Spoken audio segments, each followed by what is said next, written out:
CM Punk has been suspended from AEW. Now, we've heard about a lot of suspensions thrown around in AEW, but this was a key one that we were missing details on. Yes. And we can now confirm via Wrestling Observer Radio that indeed CM Punk, following the altercation at the press conference after All Out, has been suspended. So, whilst AEW are yet to make this statement official, Brian Alvarez reporting on Wrestling Observer Radio that Punk, like others who were involved in it, which we'll get to in a second, has been suspended, and now his return. It's an interesting one because we don't know the length of these returns for these guys who've been suspended, but a mitigating factor in that will certainly keep CM Punk away from AEW for quite a substantial amount of time. We will get into that in just a second, but Andrew, could you recap sort of where we're at and how we got here? Of course, yeah. So it was previously noted yesterday that Kenny Omega, the Young Bucks, Christopher Daniels, Pat Buck, Michael Nakazawa, and Brandon Cutler had been suspended. Ace Steel was said to be off the road as well. So Fightful Selective shared multiple versions of the press conference Backstage Events, and they vary so much that a third party's involvement, I guess a neutral party's involvement, is necessary to determine what actually went on.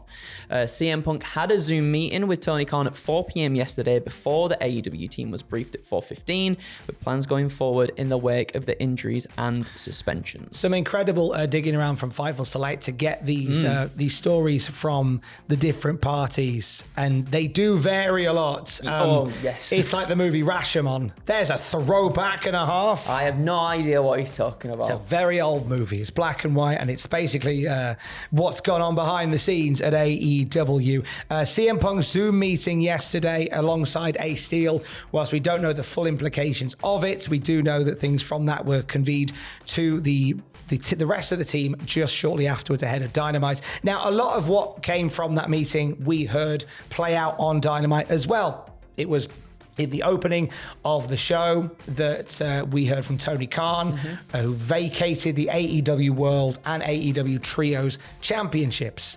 We saw new Trios Champions crowned shortly afterwards, but the fate of the World title will be following a tournament down the way. No mentions of CM Punk, no mentions of the Young Bucks or Kenny Omega in the title sequence all throughout the night. So it did lead us to believe that there was something. There was more to be said, and CM Punk may be added to this list of talent that was suspended. And as we say, via Wrestling Observer Radio, we can confirm that he now is. Now, in terms of when we will see CM Punk again, before we even get into the if, we'll get into the when. So Dave Meltzer reported that CM Punk suffered a serious injury during his match at All Out. It was on the tope that he hit on Moxley. He landed in what looked to be a sore way, and then throughout the entire match, you can see him just constantly just like tugging at his elbow, just like something didn't seem right. Dave initially reporting that it was a triceps injury that he suffered. He has since provided an update as Dave Meltzer, saying that it was reported and confirmed to him that he had a torn muscle in his arm and surgery may have already happened. And he may already be on the road to recovery. If this is indeed a torn triceps, we're not looking at CM Punk making a full return to wrestling for 8 months. So that rules out CM Punk for the rest of 2022 and certainly the early part of 2023 as well. What initially looked like a firing coming the way of CM Punk, a few sources have stated that if he's not suspended, he will be let go. It's a suspension and a prolonged stay on the bench till possibly early summer 2023. Wow, that's it's a long time, isn't it? It's a long time, yeah. Now, what do you think, before we get into a little bit more about the ifs rather than the hows and the wheres, what do you see AEW doing to sort of fill that gap left by a CM Punk? I mean, they've got a lot of already incredible talent, right? And that's the thing about the AEW roster, and we spoke about it multiple times.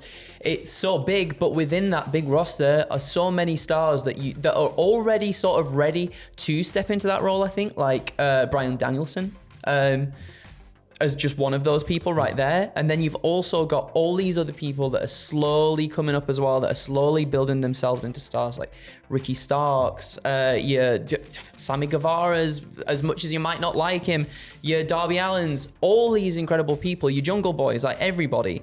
I think there's a lot you can do. You're not short, and I don't necessarily think, as we were talking about in the first news video, yes, CM Punk, a huge draw for AEW, a huge draw money-wise for the company as well, but I don't think it's the be-all or end-all if he's not in the top picture.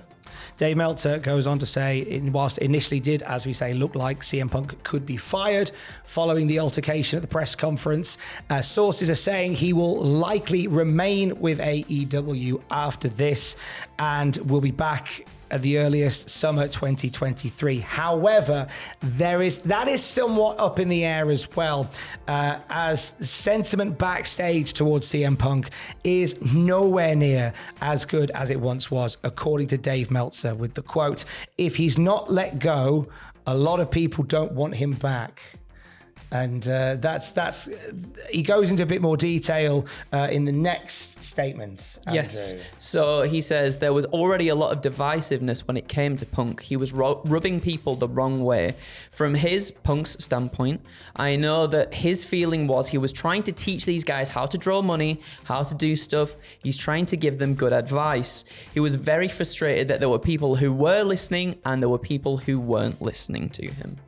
And this is something that we've been hearing since the press conference incident, how the locker room has very much been split on the vibe towards CM Punk. You have got some people who very much feel like it was him airing a lot of grievances, and there is a lot to be said for if it is true that there were rumors being spread by the EVPs. Yeah. Again, unsubstantiated as such. The one thing that we've talked about, and I think Jack and I mentioned this yesterday, is the aspect of kicking the door down to get into CM Punk's locker room. If that is what happened, away from like what was said by who, like that's management kicking their way into a private area of an employee. Yeah. So that in itself is also a whole other thing again, which is probably why they're getting third parties in to go through all the different accounts of what happened and gauge it from there. CM Punk's general attitude, rubbing people up the wrong way, is something that we've heard a few times, and I think now you might hear a few more of those. With CM Punk stepping away for a bit and everything coming out from this, you may hear a few more of those voices coming forward. But it's something that we will keep an eye on. Thank you to Wrestling Observer, thank you to Fightful Select, and notable other sources as well, who have filled in some of the gaps in this one. Your top story, and it's one that I think we've been waiting to see what the outcome is on, and now we can confirm CM Punk has been suspended from AEW, and on top of that, seems to have suffered a triceps injury, possibly already had surgery for it, and won't be back in AEW in an AEW ring until next year at the earliest. It is a rolling news story, and when we know more, we will let you know more at cultaholic.com.